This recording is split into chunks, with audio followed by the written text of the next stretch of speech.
गौतम बुद्ध, जिन्हें सिद्धार्थ गौतम और भगवान बुद्ध के नाम से भी जाना जाता है, को बौद्ध धर्म का संस्थापक माना जाता है। उनके अनुयायियों को बौद्ध कहा जाता है।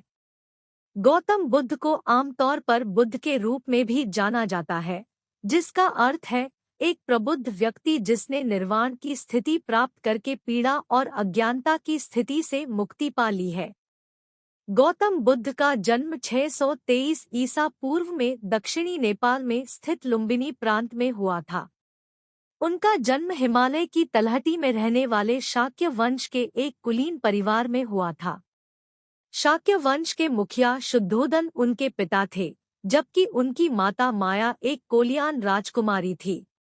ऐसा कहा जाता है कि दरबारी ज्योतिषियों ने भविष्यवाणी की थी कि वह एक महान ऋषि या बुद्ध बनेंगे।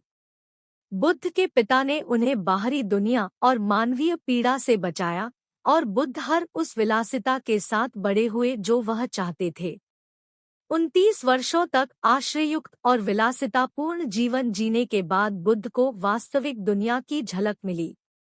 कपिलवस्तु की सड़कों पर बुद्ध को एक बूढ़ा आदमी, एक बीमार आदमी और एक शव मिला। उनके सारथी ने उन्हें समझाया कि सभी प्राणी बुढ़ापे, बीमारी और मृत्यु के अधीन है। यह सुनने के बाद बुद्ध को आराम नहीं मिला। लौटते समय रास्ते में उन्हें एक भटकता हुआ साधु टहलता हुआ दिखाई दिया। उन्होंने समझ लिया कि वह एक तपस्वी बनकर इन सभी कष्टों को दूर कर सकते हैं, और फिर उन्होंने कष्टों की समस्याओं के उत्तर की तलाश में अपना राज्य छोड़ने का फैसला किया। पीड़ा की समस्याओं के उत्तर की तलाश में बुद्ध ने अपनी पत्नी को बिना जगाए चुपचाप विदा किया और एक तपस्वी का साधारण वस्त्र पहनकर जंगल की ओर प्रस्थान कर गए। उन्होंने 2 शिक्षकों के साथ काम किया, अलारा कलामा और उद्रका रामपुत्र। अलारा कलामा से उन्होंने सीखा कि अपने दिमाग को शून्यता के क्षेत्र में प्रवेश करने के लिए कैसे प्रशिक्षित किया जाए। उद्रका रामपुत्र ने उन्हें सिखाया कि मन के एकाग्रता क्षेत्र में कैसे प्रवेश किया जाए, जो न तो चेतना है और न ही बेहोशी। आखिरकार बुद्ध ने मुक्ति की तलाश में अपने दोनों शिक्षकों को छोड़ दिया। 6 वर्षों तक बुद्ध ने अपने 5 अन्य साथियों के साथ चावल के एक दाने खाकर और शरीर के विरुद्ध मन का विरोध करते हुए तपस्या की। बुद्ध द्वारा तपस्या त्यागने का निर्णय लेने के बाद उनके 5 साथियों ने उन्हें छोड़ दिया। एक गांव में बुद्ध को सुजाता नाम की एक महिला ने दूध की एक डिस्क और शहद के कई बर्तन भेंट किए थे।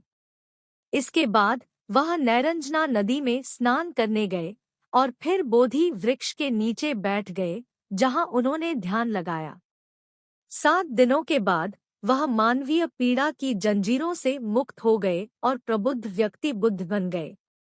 ज्ञान प्राप्ति के बाद बुद्ध अपनी प्राप्ति के बारे में लोगों से बात करने में झिझकते थे। उनका मानना था कि अधिकांश लोगों के लिए इसे समझना बहुत कठिन होगा। लेकिन ऐसा कहा जाता है कि भगवान ब्रह्मा ने उन्हें अपना निर्णय बदल दिया। बुद्ध अपने शिक्षकों अलारा कलामा और उद्रका रामपुत्र को खोजने के लिए वापस गए, लेकिन उनकी मृत्यु हो चुकी थी। फिर वह अपने 5 साथियों को खोजने गया जो उसे छोड़ गए थे। बुद्ध ने वाराणसी के पास स्थित डियर पार्क, सारनाथ में अपने 5 साथियों से मुलाकात की और उन्हें अपने जागरण के बारे में आश्वस्त किया। यह पहली बार था जब बुद्ध ने धर्मचक्र चलाया। 5 साथी प्रथम संघ बन गए, पुरुषों का एक समुदाय और बाद में महिलाएं भी, जिन्होंने बुद्ध की शिक्षाओं का पालन किया। उन्होंने पूर्वोत्तर भारत में छोटे समूहों में यात्रा की, धर्म की व्याख्या की और भोजन के लिए भीख मांगते हुए ध्यान का अभ्यास किया।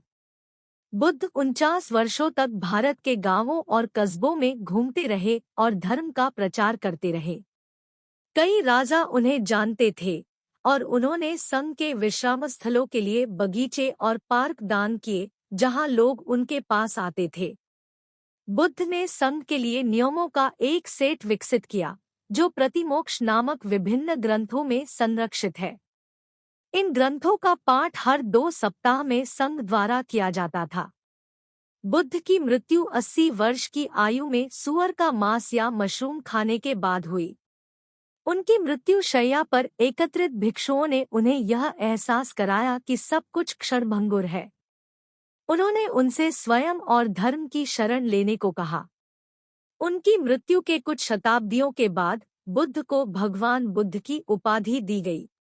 सभी सुख सुविधाओं से युक्त एक कुलीन परिवार में जन्मे बुद्ध ने मानव पीड़ा की समस्या का उत्तर खोजने के लिए अपना सब कुछ छोड़ने का फैसला किया। बोधि वृक्ष के नीचे ध्यान करने के बाद उन्हें ज्ञान प्राप्त हुआ और अंततः उन्होंने अपने संघ की मदद से अपनी शिक्षाओं का प्रसार किया। वह बौद्ध धर्म के संस्थापक बने। बुद्ध की मृत्यु का वर्ष अभी भी अनिश्चित है, लेकिन बुद्ध का जीवन और शिक्षाएं उनकी मृत्यु के सदियों बाद भी प्रासंगिक है।